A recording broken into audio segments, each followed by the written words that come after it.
Hey everyone, welcome back to the channel. My name is Scott, and in this video I'm going to be answering a question that a lot of new airsofters or people that have just bought a new airsoft gun always seem to ask, and that is, what attachments and accessories should I put on it? So I'm going to be answering that question, obviously, and I'll be showing off 3 different builds that you guys can base your decisions on. The first build will be CQC, CQB, kind of close quarters, indoor field. The second build will be based on like your average airsoft engagement distance, which is about that 100 to 200 foot range. And then the third build will be based on of a DMR style, longer range, you have a higher power spring, just attachments that would be beneficial for that. If you guys are interested in a specific build, make sure you just hit the timestamps below so that way you can jump to that part. But I did want to give a huge shout out to Airsoft GI. They are the newest sponsors of the channel and they did help make this video possible. They provided a lot of the different attachments you're going to see in this video, and if you're interested in any of them, make sure you go down and check the links down below. I'll link every single one that I have so that way you guys can go pick them up. They do also have a really cool deal on the website, whereas if you spend over $179, you get free shipping, as well as if you have an account with them, you get reward points towards further purchases. So big shout out to them, but we are now going to jump into the main portion of the video, and we're going to start off with the CQB build. And make sure you stick around to the end because I will be showcasing off the best accessory attachment you can get for your airsoft gun. I think every airsofter needs this, so make sure you stick around to see that. Alright, so here we are with the first build. Now this is my krytac Chris Vector, and this is what I typically like to run whenever I go and play in close quarters or indoor or anything along those lines. Now these attachments will work pretty much on any gun like a MP5, a stubby M4, any type of SMG. These will pretty much work for all of that. So I'm going to go over here how I've set this up and why I've set things up. But when you're building a CQC loadout, you're going to want a gun that is going to be shorter barreled, not too long, as well as not too heavy. You don't want to have too many attachments on it where it's going to affect your reaction time because you're going to have that advantage on the other player. Now for an optic, I just have a standard red dot / green dot sight here on the top. You can switch between the both, and this has no magnification. But why I like this optic specifically is because it is raised up here on the side.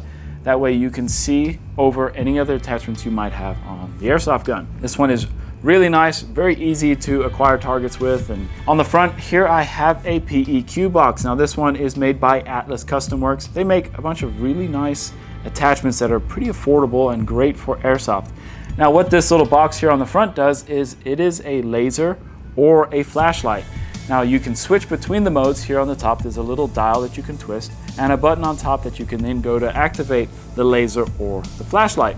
Now it does come with this as well, which plugs into the back of the PEQ box, and then you can wire this wherever you like, and you can attach it with some adhesive that it comes with, and it pretty much just reroutes the button to this thing right here. So if you want it on your grip, so that way you can activate it with your hand or your thumb, it is very easy to do. So that is a really cool feature. That way you can turn on that laser or flashlight really quickly without having to take your hands off the trigger or off the grip or whatever you're aiming at. Now moving up to the front here, I do have a vertical grip. When it comes to SMGs, you don't necessarily need to run one, but I like how comfortable having a grip here at the front is. Now on the end of my barrel here, I have what looks like just to be a cool flash hider, but this is actually a tracer unit as well. And it is a really good tracer unit because it is not requiring any batteries. All you have to do is just plug it in to charge, so you don't have to worry about finding any small batteries to put in it. And if you have glow-in-the-dark airsoft BBs, it'll then illuminate those, and that way it gives you that tracer effect, which is really cool. Okay, go into the building. I'll cover you. Go, go, go. Nice job. But that is pretty much the extent of a CQB build. You don't want too much. I like having some attachments on it. Having a light and laser is pretty cool. But if you guys are interested in those, check that description out. But let's move on to the next build. Okay, so here we are with the second build. Now this is pretty much your standard assault rifle class that most people will be running when they go out and play, whether they're running an M4, an AK, or a SCAR. Pretty much those guns will be shooting all in that same range of 400 FPS, about that 100 to 200 foot range, and they're great for pretty much every engagement when it comes to airsoft. And you can set those up as many different ways as you would like. But for me, the way I have it set up is with a few attachments that benefit you for the little bit of a range, as well as a little bit of close quarters since you'll be playing in both areas. So for optic, I went with a red blue/green dot sight here in black. I really like how this one stands up. It's very similar to the one I had on the first build for the CQC. What's different is this obviously has no magnification, but right behind it here is a magnifier, but this one is a flip to side one. So you'll typically see these in different Call of Duty games or other video games out there. A flip to side magnifier is a really cool looking feature, as well as being pretty practical when it comes to airsoft, because it'll magnify it, not a crazy amount, but just enough to help you see what you're looking at. And all you have to do is activate a little button on the side, and you can flick it back open. So you could pair this magnifier with any other type of optic. You don't have to just use this one. I have a replica holographic sight that I typically can find on eBay, and that also works perfectly good. Looks really cool too when you have that on there, but there are pretty much all different types of options. Whatever red dot that you have, as long as they line up a little bit, you should have no problem seeing through it. So moving up to the front of the gun here, I have a vertical grip on here that has a built-in flashlight. And this flashlight is really cool because you can activate it in a multiple different ways. So it does have a pressure sensor here along the sides, and all you need to do is give it a light squeeze, and you can activate the flashlight without having to push a button other than just squeezing the vertical grip, which I really like. Now you can also flip this switch here on the front, and you can have it permanently on if you are needing it in that situation. Now it also has a button here on the back of the vertical grip that you can activate a smaller light on the front of the vertical grip. And this is kind of nice if you're just trying to look at something without giving away your position with such a bright light in the front. This is a really cool vertical grip that does do a bunch of different things. All right, so moving on to the very end of the gun, now I have a really cool flash hider that serves as a quick attach for this suppressor/tracer unit. All you need to do is slide it forward, put it over, and then it'll lock into place. Now this tracer unit is really cool. Not only does it look awesome, but you don't have to put batteries in it. You just have to charge it up with a micro USB, and you can have really cool tracer effects if you're running glow-in-the-dark BBs. But that is pretty much how I like to run a standard AEG. I like to have a little bit of magnification, a nice red dot, a good vertical grip, and some sort of light option, and then having a tracer unit if I'm going to end up playing at night or indoor games. Tracer units are really cool. So that is how I have set up this build, and we are now going to move on to something that is a little bit more long range. If you're running a DMR build, we're going to show you how you can set that up. Okay, so here we are with the DMR build. Now this is one of the funner roles to play in Airsoft, but it does require a little bit more investment in terms of upgrading your gun and putting on different accessories, as you want things that are going to really help you be accurate as well as shooting a little bit further.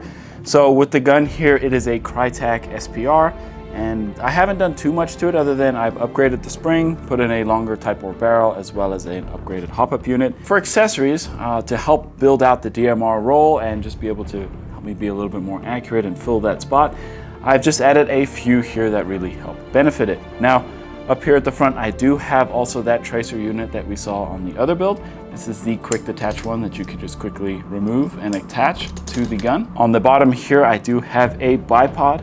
Having a bipod is really nice if you're playing that DMR role, as you can get your gun very steady on whatever you're shooting off of. This one does fold back like so, and it does hold in place. It's a very well built one that is going to be very sturdy and easy to use. Now for optic here, now there's a lot of different options that you can have when it comes to getting magnification for if you're playing that DMR role. What I have here is a 4x zoom scope that also has a cool micro red dot on top. Now this is a very standard looking optic here. There are tons of different options like I was saying, and I have some here to show you. So this does have a quick release lever on this side that you can just quickly remove. Now this optic looks amazing. It looks very futuristic. It doesn't look like anything else I've really seen on the market. That has the 4x zoom as well, a micro red dot on top, as well as you can change it to be illuminated on the inside, where you can have it be all red or green with the magnification on the inside. And what's also really cool about this optic is you can adjust this dial here on the back, and you can twist it and it'll go down from a 4x zoom down to a normal 1x zoom. And now one of my favorite ones is this optic here.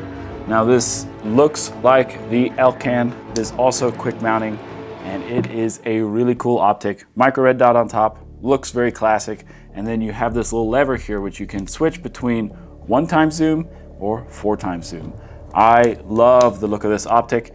and that is probably what I typically will be running on this gun when I go out and play. But choosing any of these optics will pretty much do the same job. They both have the 1 to 4 times zoom that you can adjust between.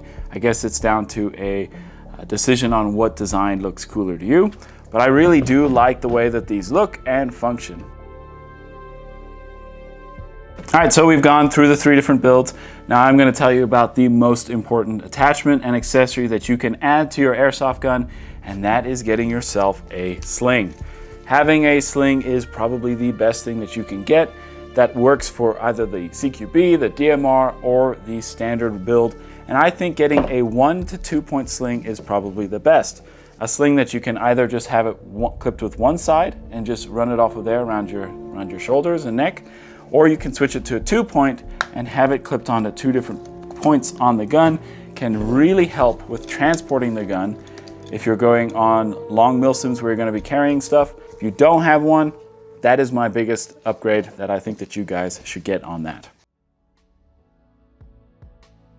Well, that brings us to the end of the video. Now, huge shout out to Airsoft GI for helping make this possible. They sent a lot of these attachments so that I could show you guys. And if you're interested in any of them, make sure you check out them in the description below.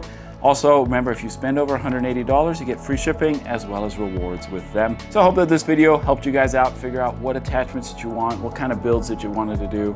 Let me know down in the comments which is your preferred style of play. Are you a CQB guy, a DMR guy, or a standard airsofter, which that fits both roles? So let me know down in the comments below, and I'll be catching you guys in the next one.